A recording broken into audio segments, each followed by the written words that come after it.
not just a media company, we're a data company.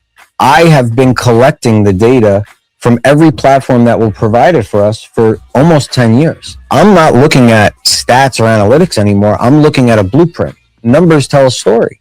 Who's listening, where they're listening from, what times they're listening, what's the retention rate.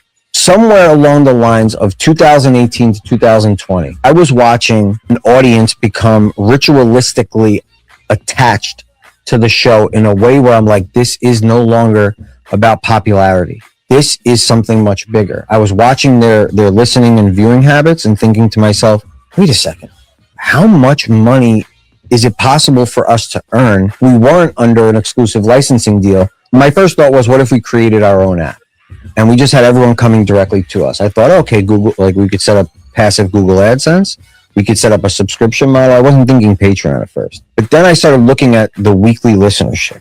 How many people were showing up weekly? Let's, for the sake of this conversation, say 1 million people a week were listening to 2 episodes. It's over 4 million unique listeners a month. I started doing math. Let's call it 4 million people times 2%.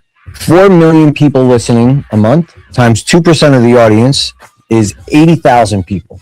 What if I can get 80,000 people to pay us a monthly subscription? And then I did the math. And I said, times $10, 800,000 a month.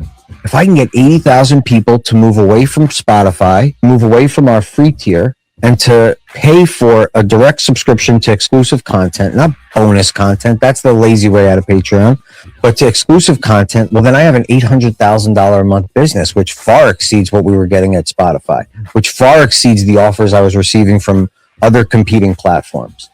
And that's where the dreaming, the thoughts turned into conviction. Joe and I looked and I said, buddy, 2%, that's nothing. You think if we shut down the show off of Spotify and Apple right now, 2%'s not coming? They're watching this shit 40 hours a week. They're hooked. This is their Howard Stern. This gets them through work. They use it for entertainment.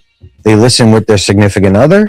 They're laughing. They're crying. They're winning with us. I don't see offers anywhere close to that. The opportunity is much greater for us to take a swing here.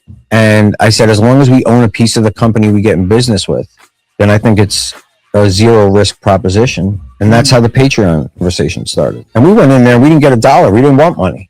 We wanted no advance. Like we wanted no support. We just wanted the ability to really figure out our value. And we wanted skin in the game with the company we were going to bring that value to. And we got both. And we're not just a media company, we're a data company. I have been collecting. When you can go black, white, numbers, they don't lie, B.